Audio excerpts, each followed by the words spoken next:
14 000 kvadrat metr төзелеш эшләре бүгенге көндә шул кадәр мәйданда җәелдерелгән. Газводстрой подрядчы оешмага территориядан күпләп кар чыгарырга туры килгән. Бу эшләргә көн саен 5-6 берәмлек техника тартыла.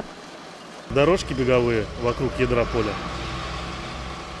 Кыр тирәле йөгерү юлларын ясар өчен җир эшләрен башладык. Аннан соң нигезен төзер өчен материаллар кертәчәкбез.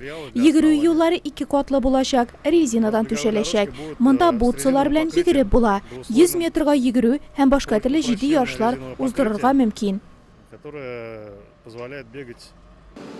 Стадион кыры 93 метрга 63 метр тәшкил итәчәк. Кырыйларында йөгерү мәйданчыклары, 1000-нән артык кеше сыярлык трибуналар булачак. Спорт ярышларын төрле һава шартларында карап була алсын өчен төзүчеләр аларны өсте ябылган итеп ясарга планлаштыра.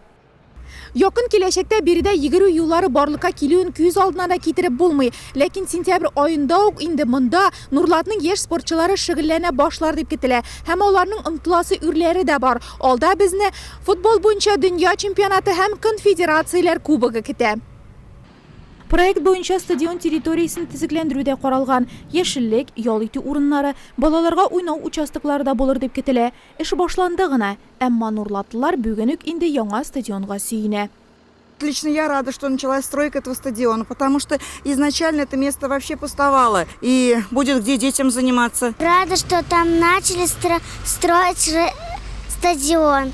Буду туда ходить, играть, заниматься. Я думаю, что когда построят стадион, будет хорошо, весело, там будет много народу, будут играть спортивные игры, будут много разных развлечений.